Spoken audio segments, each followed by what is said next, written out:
are listening to and streaming A More Perfect Union on KBLA Talk 1580. I'm Dr. Nii-Quartelai Quartey, your host and White House correspondent.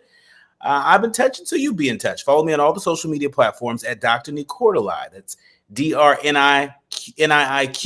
Just type in DRNIIQ and I pop right on up fresh for you to follow. Also, be sure to download the KBLA app to listen to us live or on demand, or simply tell Alexa to play KBLA Talk 1580. And here we are for your listening pleasure. Last but not least, subscribe to A More Perfect Union podcast. That way you'll never miss an episode.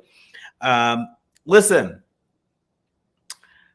we've got some really important community announcements that are relevant to our leaders, learners, and listeners from coast to coast, starting in LA, where our home station is located.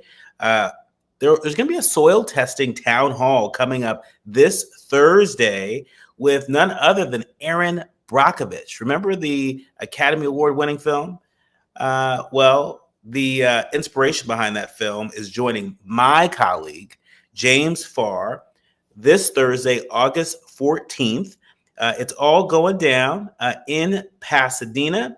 The address is 221 East Walnut Street, Suite 100 in Pasadena, California. The LA Fire Justice folks have teamed up with James Farr, who is the host of our very own show of record tracking the rebuild of Altadena, Conversations Live, Altadena Rising.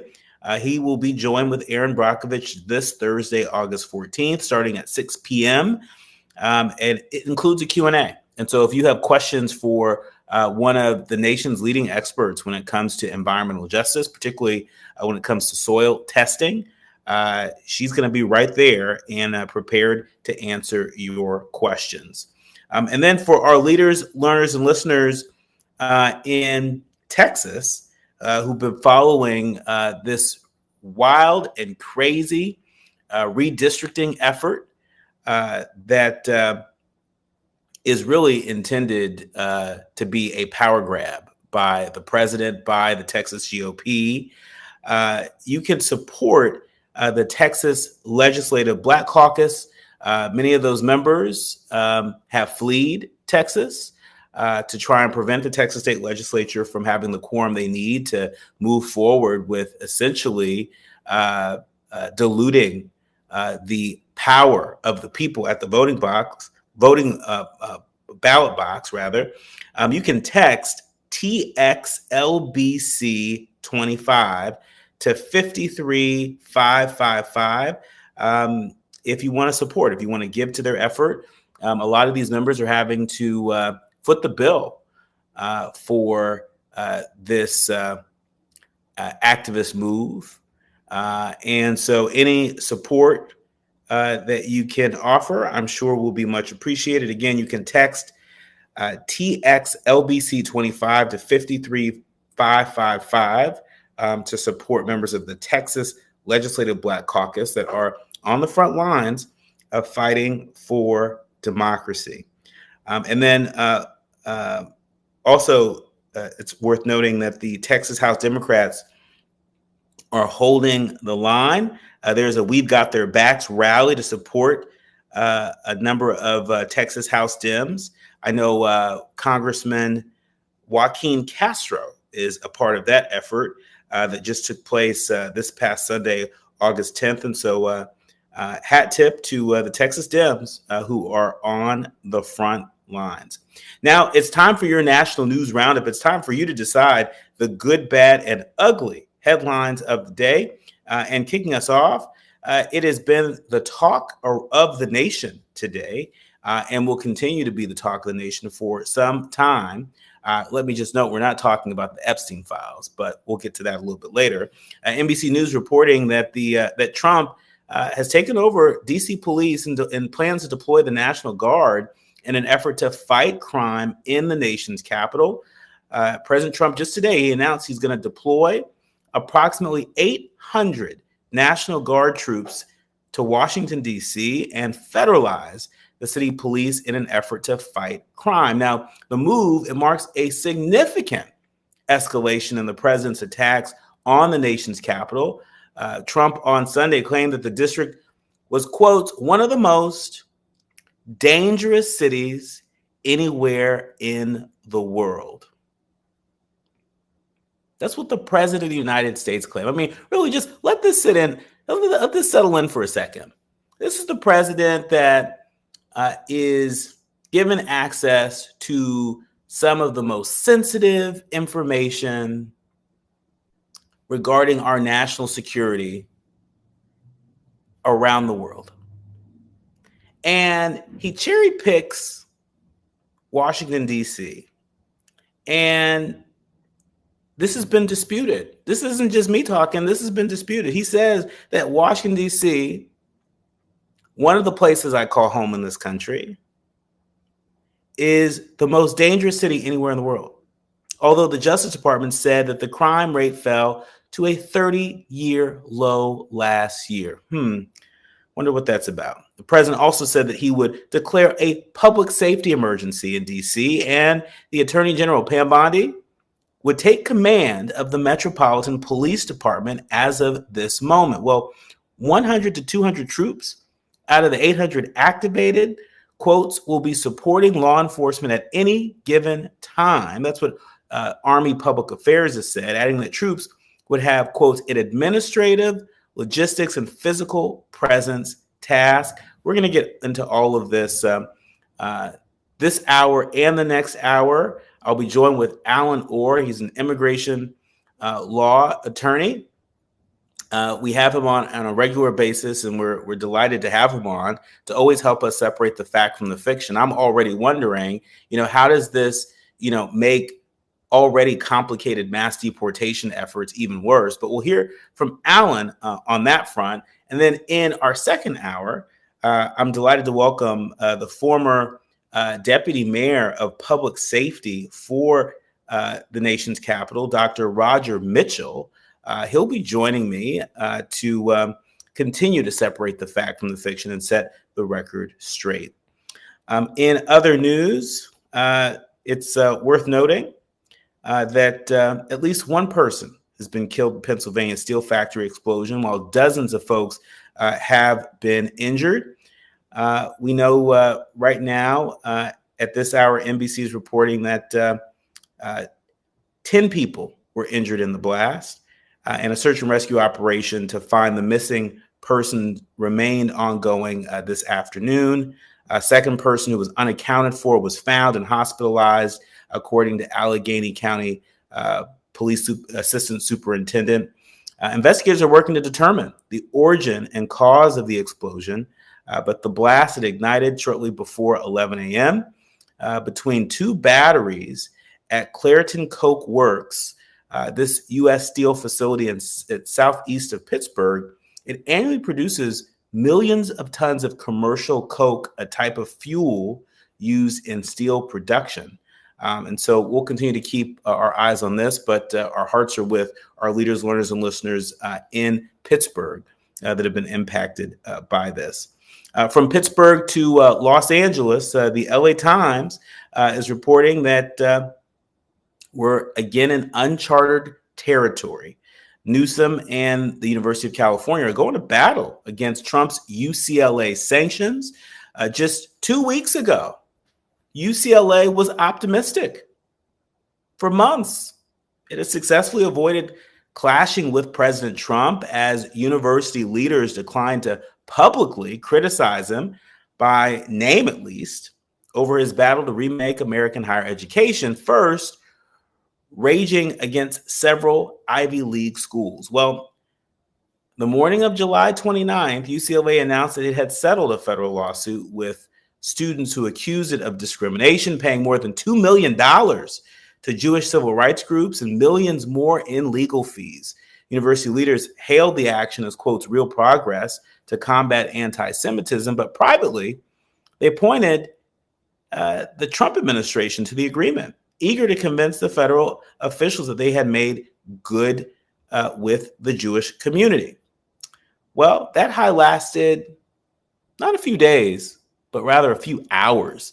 It touched off an extraordinary 14 days of rapid fire accusations, investigative findings, and a massive federal freeze of UCLA's research funding culminated Friday afternoon when Governor Newsom unleashed furious comments in response to a federal demand that the UC pay a $1 billion fine. Yeah, that's $1 billion with a B, over a host of allegations against UCLA: anti-Semitism on campus, illegal use of race in admissions, and policies that allow transgender athletes to compete according to their gender identity.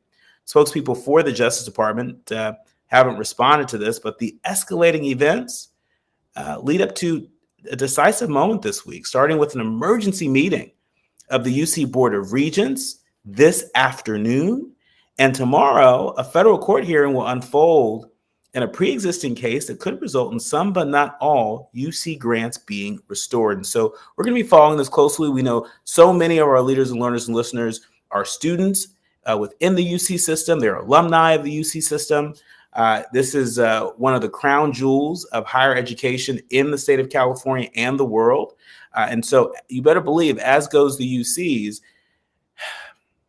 as goes too many more places of higher education across the nation. You're listening to and streaming A More Perfect Union on KBLA Talk 1580. When we come forward, Alan Orr on the biggest trending news topic of the day. You are listening to and streaming A More Perfect Union on KBLA Talk 1580. I'm Dr. Nii-Quartelai Quartey. Always a delight to be in conversation with my friend, my brother, Alan Orr, Esquire. He's the founder of Orr Immigration Law, and he is a highly sought after expert on all areas related to immigration. Alan, thanks for joining us. Hi, happy to be here. Happy Monday. Happy Monday. Happy Monday. Look, I'm just coming off of vacation. I just came back. It landed in D.C. to the mess that is afoot here. For folks who are just joining us, USA Today is reporting that President Trump orders the National Guard into Washington and takes over the police. That's right. He declared a public safety emergency in Washington, D.C. He said that the federal government will take over the local police department. The president said he will deploy National Guard troops to fight crime in the Capitol, all while violent crime has fallen 26% in D.C. from the same period last year. That's according to the Metropolitan Police Department. Alan, what's the president up to? So I think we need to sort a couple of things and sort of give a landscape, because I think one thing that we should also remember is the Epstein files. This is pulling people away from the big news of the Epstein files. So, and then this is sort of a lot of action off of one of his friends having a problem in DC. So that's not enough to sort of say there's a crisis if one of your friends has a problem. There's no statistics behind sort of making this claim. The second thing is the theater of it, right? So as I've discussed, many don't agree with me, but as I know, a president's executive order is just a wish, right? Because he doesn't have the sort of power to do a lot of things outside of the executive branch to sort of manage and fire people and that sort of thing in the Department of Justice. And while those things have happened, they're still in court, so they can still be turned around and fixed later on. The same thing goes with this executive action with regards to the District of Columbia. He said something and he promised some things, but how is it going to be enforced, and what's the relationship between him and the police officers?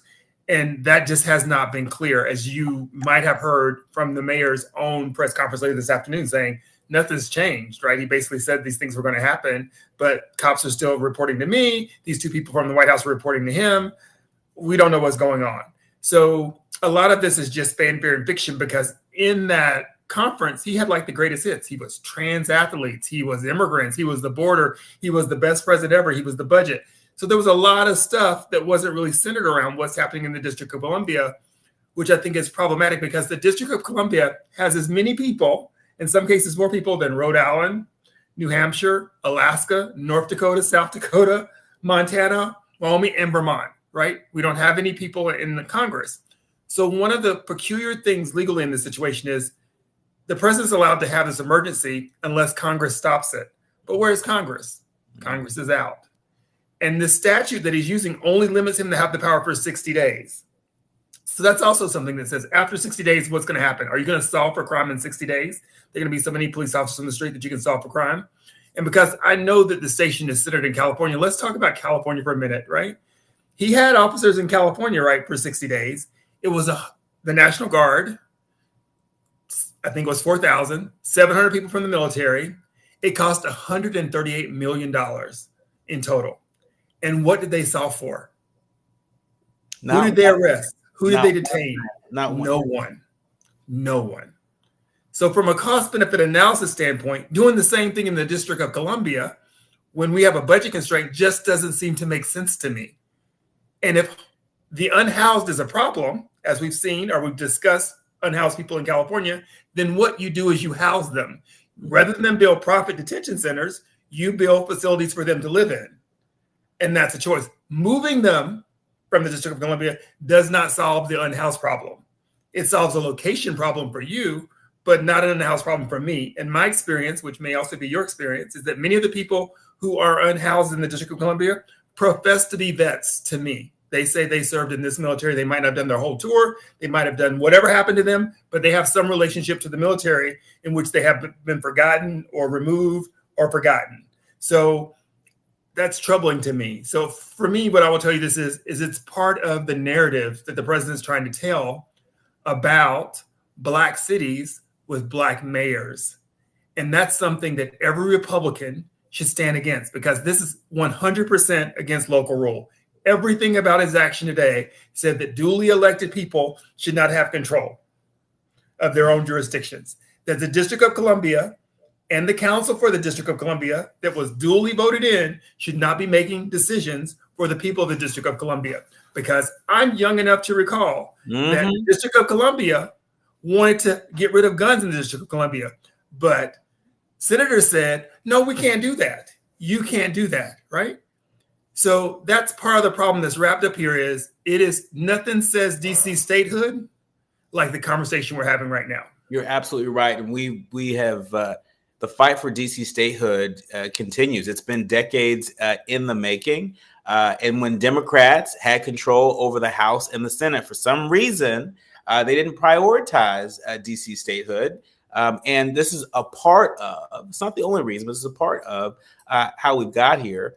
Alan, in addition to, this conversation around making matters worse, and I think, calling out the impacts on the unhoused, on the homeless population, I think that's an important data point. But talk about how these actions, if the president actually makes good on his wish list that's in this EO, how does it make matters worse when it comes to these mass deportation efforts, these ICE raids? Okay, Black people. I love Black people. So let's talk about Black things in the District of Columbia. District of Columbia is one of the largest populations of Ethiopians and maybe Eritreans outside of the home countries, right? So there's a large influx of foreign nationals in the area of the District of Columbia. And what he has basically said and given them the right to, he said, go out and police and get all these people off of the street, right? So we're going to see, because they're not making that number 3,000 a day, a lot of arrests in the District of Columbia of people who appear to not be American for whatever reason that means. So therefore, you're going to see a ramp up of Black immigrants being detained, because there are a lot of Black immigrants in the District of Columbia. So for people who are in the District of Columbia or going through the District of Columbia or anywhere else, let's just have this conversation. Once again, if possible, carry your passport. If you don't have a passport, or if you have a passport and a passport card, carry either of them. If you don't have either of them, if you have a real ID, have a real ID. If you don't have those things because you are a visitor to this country, then have your immigration documents with you on all times. Because the District of Columbia, while a lot of people, is fairly small. I can walk the District of Columbia from corner to corner in a day. They're going to do a lot of policing really quickly, and they're going to know which neighborhoods to go in. And the collateral damage is going to be a couple of things. Black immigrants and Black youth are going to get arrested, are going to be charged with felonies, and are going to be removed from the labor market for a long term. Because as we know, it's a federal area, and some crimes can be held at a state level and at a federal level. And because these are federal law enforcements, they're going to enforce the federal crimes. I just want to put a finer point on that, Alan, and feel free to correct me if I'm wrong. I know there are folks out there that will say, well, I have my green card, or I'm a naturalized citizen, I should be fine. I think it's worth noting that we have seen case after case after case of so-called administrative errors, of folks who are in process or folks who have their paperwork and they sometimes just suspected of being here illegally, suspected of being undocumented. This is an administration that's willing to act first and maybe ask questions later. Well, I think there are a lot of things. The grace of UCIS used to be focused on actual criminals, and now it's focused on a number, and they're going to arrest people wherever they can. As of last Friday, the service has announced, in the past, since I've been an immigration lawyer, if someone married a United States citizen and they entered the country legally, meaning they came on a student visa, they overstayed, and then they got married 10 years later, the government would not arrest them. Because if you arrested them, they would go to immigration court. And in immigration court, they would have relief. And so the immigration judge would then give them relief. And then they would get out. An administrative nightmare to do that, right? So just let them process. There's no fines. There's no penalties. The Trump administration on Friday said some of those individuals who have cases pending, who have had cases pending for a while, will in fact be arrested to go through this administrative process, to be in a backlog of a court system of over 4 million cases. And he fired some judges just last week, so that when they get to that court case, they will have already had their green card because they're married to a United States citizen. What sense does that make? Yeah. Well, we come forward more with Alan Orr, our immigration legal expert, and the founder of Orr Immigration Law. So many headlines that are trending today, including one from Newsweek that says that ICE detained a green card holder returning from vacation after 23 years in the United States. How common might this be? We'll ask Alan when we come forward. You're listening to and streaming A More Perfect Union on KBLA Talk 1580. You are listening to and streaming A More Perfect Union on KBLA Talk 1580. I'm Dr. Nii-Quartelai Quartey. He is Alan Orr Esquire, founder of Orr Immigration Law, and one of our More Perfect Union contributors. We've been talking about one of the biggest trending stories today, the president's executive order to take over D.C. law enforcement. We know that this president has not been shy about trying to take over the law enforcement functions by nationalizing or federalizing the National Guard in places like Los Angeles. Well, guess what? Now it's DC, and tomorrow it could be a community near you. Alan, how concerned are you that we're watching, sort of a tour beginning to take foot across the country, where this president's going to take the same tactics to other cities with black mayors, with black people, with Democrats in the majority? What say you about this really terrible trend that seems to be emerging? Yeah, so I think it's a warning. I think it's beyond a trend. It's going to happen. I think now's the time to be prepared. The difference is that the District of Columbia is not like other states. It has a unique relationship with Congress and the ability of the president to do certain things under this home rule relationship that doesn't happen in other cities. And even in LA, in California, there was the friction, but that was really more about immigration than it was sort of about the story that he's telling right now. Because in LA, the concept was, I'm protecting citizens, right? The message in DC is, I'm getting criminals, even if they're American citizens. So the constitutionality of it changes a little bit. And the words that he said was, they have the right to do whatever they need to do, right? The sort of fighting back that happened at the Navy Yard, he was saying, they have the right to do whatever they need to do. So it really speaks about policing power. And, Gene Shapiro, who's not the president, got up and called people thugs and whatever. And they started talking about them. And when they say them, and they're in the District of Columbia, I know they're talking about me and people who are like me, who are black and brown, right? And when they were sort of talking to this run of greatest hits of all these mayors, well, they didn't even say the mayors, they said the cities, and all the cities speak to black people and to mayors. So that was the roadmap they're telling you. So this is a test. And what I think the call is for people to stand up now and say, this can't happen here. So this means everybody. And if you are a Republican, which I was at some point in my life, and you really believe in the Republican principles, then you don't think the president should have powers in states to control places that were duly elected, because that just undermines democracy.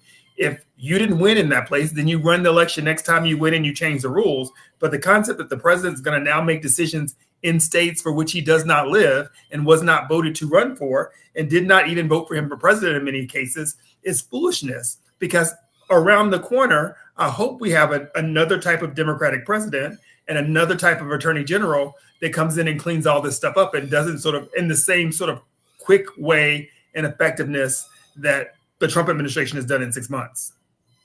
Well, it's going to be interesting to see what the Democratic governor of North Carolina does about this next story. ICE has detained a green card holder returning from vacation after being in the U.S. for 23 years. A Filipino immigrant and green card holder with prior criminal charges for distributing controlled substances was detained at an airport and is currently in ICE custody. Sonny Lasquette was detained after a vacation to the Bahamas on July 28th, of all places, at Charlotte Douglas International Airport in Charlotte, North Carolina, according to his relatives. How concerned should Americans, should green card holders be returning from vacation from different parts of the world? And maybe, many years ago, there was something on their record that maybe never got expunged. How might stories like this that typically go under the radar, how might stories like this explode if we don't pay attention? So they're definitely going to explode because we've already talked about the quotas that the government's trying to reach of 3,000 arrests a day. So the first thing I will say about this person is they might not have had all the best legal counsel with regards to traveling internationally. If you have a green card right now, sorry, my dog wants to also participate. If you have a green card, hey, if you have a green card and you have ever been arrested, now is not the time to travel internationally. Now is not the time to travel internationally.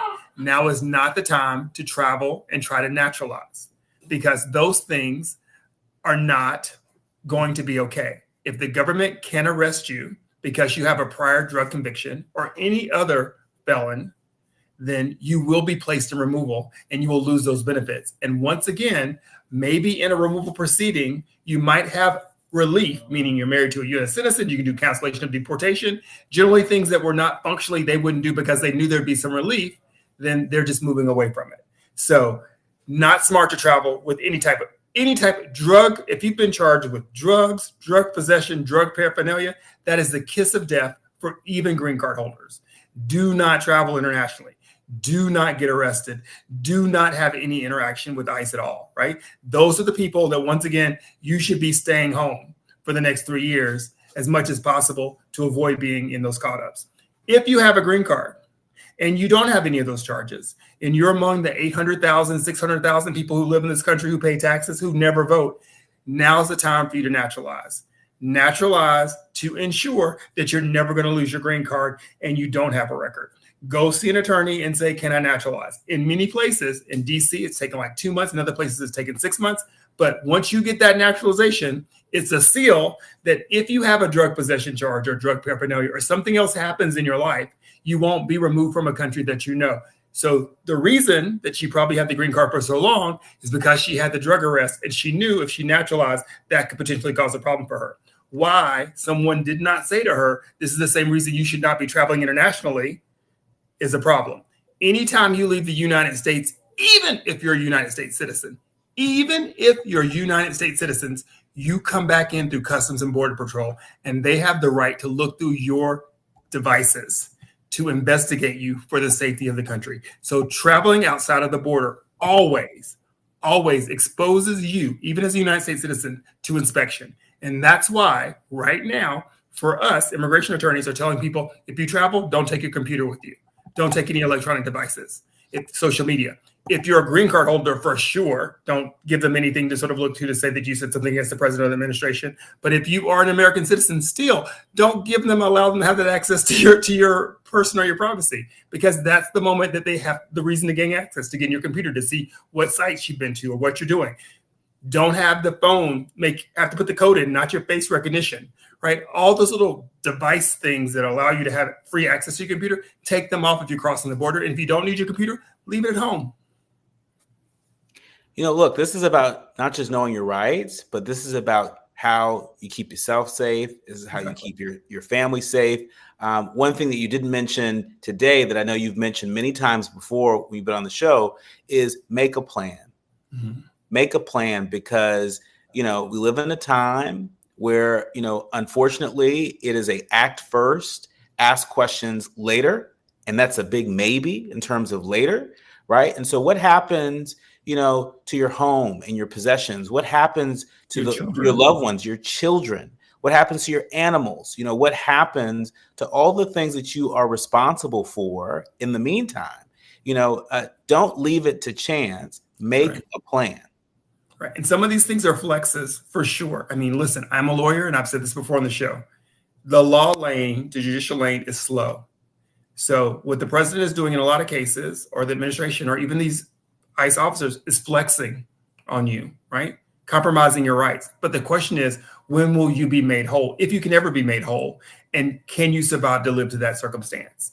And did you do something after the flex that adds fuel to the fire? So once again, in this space, if there is an ICE officer, or you're at the border and you're trying to get into the country, you don't get to tell the border officer what you're not going to do, right? You can ask for a lawyer, you can remain quiet, all those things, all the constitutional rights still go there, but they still have the right to go through your devices. And if you don't let them go through your devices, they can confiscate the device and still go through it later through their own technology. So knowing in the moment how to respond, to live, to have some repercussions is super important in these cases. And that's part of what's going to happen in DC right now, specifically in these Black communities, is people need to make decisions about how to live more together and more in community, because I will tell you that the Black youth should be very concerned right now about being on the street at night, just because of the nature of it, right? It's like, do the right thing. It's hot, things are going to happen, and it's just crazy. And the cops are going to escalate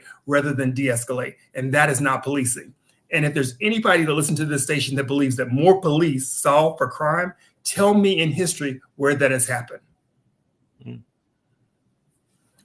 We certainly know that has not been the case in Los Angeles and so many places across the country. And our remaining minutes while we have you, Alan, you're the right person to ask this question to. I know that a court recently ruled that cops can't stop and frisk you if they suspect you have a gun. The ruling seems to make clear, however, that cops can still stop and frisk a person for existing while Black. So stop and frisk is not dead. Talk to us about how, again, if President Trump's efforts here in DC are successful, might we see stop and frisk return with a vengeance? So, I mean, your courts, the California courts, have upheld that they're not supposed to be doing this in ICE investigations, that you're not supposed to be identifying people because of their skin color. But when questioned, ICE, even Tom Homan on television said, they identify people by the way they look and the language that they speak. So that's clearly racially profiling. So in this administration, we can be a fiction and say it doesn't exist. They don't see color, but that's a crap, right? Let's just move away from that. They're going to see color. They're going to see that. So part of what I've advised, as I did here, is to make sure that you have your documents on you, because you will be stopped. After you present your documents, that tells what happens next. Because if you have the documents and you have your passport and then they decide to arrest you, then catalog that, because that's a false arrest and those things should not happen. Or if you're a visitor and you have all your paperwork and they're harassing you, document all that stuff so they can be followed up on later. These things are going to happen, and they're already happening. And they're happening under the guise of the president saying, I want you to do this enforcement. Because the issue is going to be, in some cases, that it's going to be after the fact, right? So they're going to plot a bunch of people, and then they're going to be like 50 of those people who are undocumented. And they're going to say, yeah, we knew that this was a crowd of people that were undocumented. We weren't going after them because they were Latin. We weren't going after them because they were Black. It was an immigrant bar. It was an immigrant community. It was an immigrant restaurant. It was a Italian restaurant. It was a Mexican restaurant in the District of Columbia. It was a dry cleaner, right? All of those things sort of speak to the nature of what they're going to sort of back out of it with. And so that's one of the hard things that sort of happened in law, was that you're no longer to just point to the result. You have to show the intent.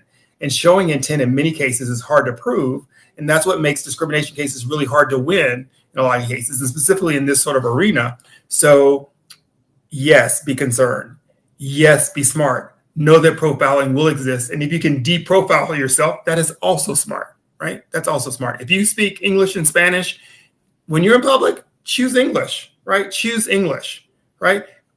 I'm not trying to tell you to not be who you want to be. You can be who you want to be, but you also can avoid having yourself in a situation that you're going to have to litigate your way out of. It could cost you money and time and confusion. So make smart choices with regards to where you are, how you go. If there are places where you know there's a lot of undocumented people, I would not go there. Now would not be the time to put yourself in a situation where you'd have to go there. And one of the things that really happened is they sort of talk about DC is stay home. Stay home and don't spend your money.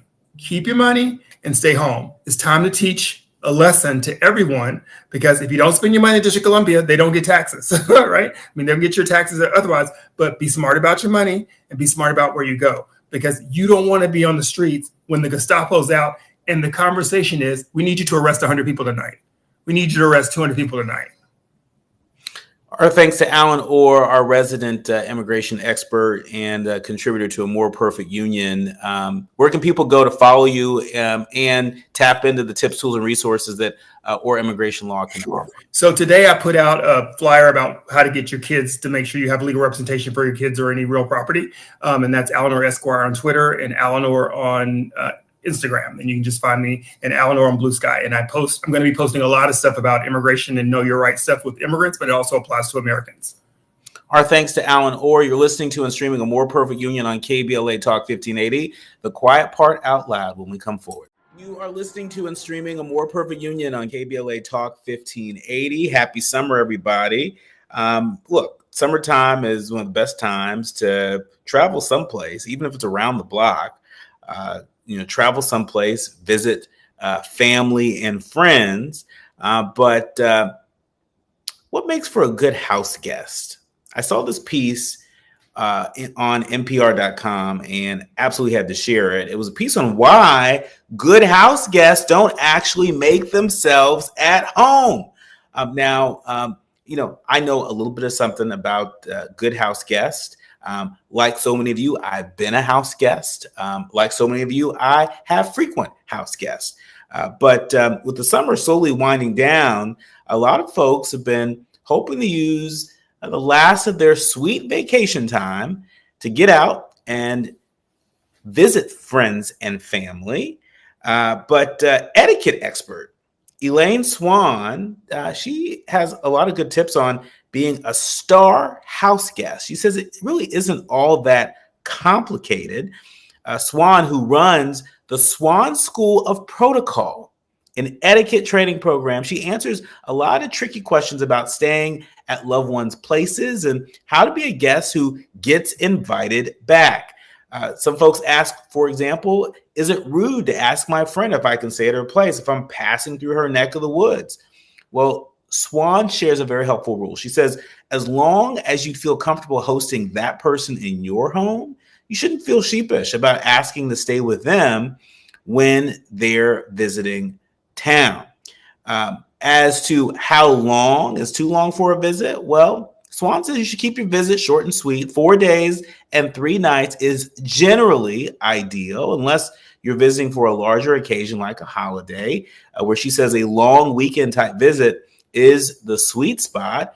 And when it comes to spending time with your host, you might wonder, well, a lot of people wonder, how do you get on the same page? If you want to spend time with them, but, you also want to do your own thing, like, how do you navigate that?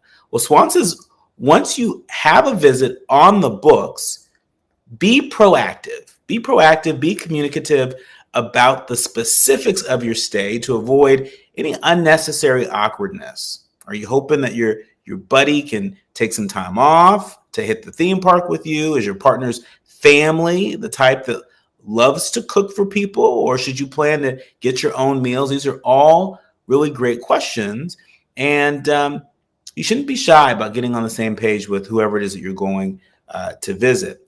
Should you bring a gift? Sometimes folks forget to bring gifts for their host. Well, some etiquette rule books advise never to show up to someone else's home empty-handed. But Swan maintains it's fine. It's fine if you don't have something ready for your host right away. Just be sure to give them a gift by the time you leave. And so you don't have to have the gift in hand when you arrive, but if you're staying, several days, leave them a little something, even if it's a little gift card, just to say thank you. I love taking the folks that are hosting me out to dinner. because it's just great to sort of decompress and break bread over a meal. But if they may not physically be there, leaving them a little note and a gift card always does the trick. And then lastly, somebody asked, is it okay to ask the host if I can use their car? Elaine Swan, she says, don't rely on your host for transportation. Don't impede on their personal schedule. Instead, make sure that you're self-sufficient. That's the best way to be a house guest. Those are just some of the answers to some of the most frequently asked questions among house guests. But hopefully after hearing this, we can all build a more perfect union by being a more perfect house guest. When we come forward in our next hour, I'm delighted to welcome Dr. Roger Mitchell. He's the president of the National Medical Association and president of Howard University Hospital, but he also is the former deputy mayor for public safety and justice for Washington, D.C. What a day to get the insights and perspective from someone who has been on the front lines doing the job that the president now says he intends to do here in the nation's capital. We'll talk to him, and we'll also get into some of the other biggest trending headlines of the day when we come forward. You're listening to and streaming More Perfect Union on KBLA Talk 1580.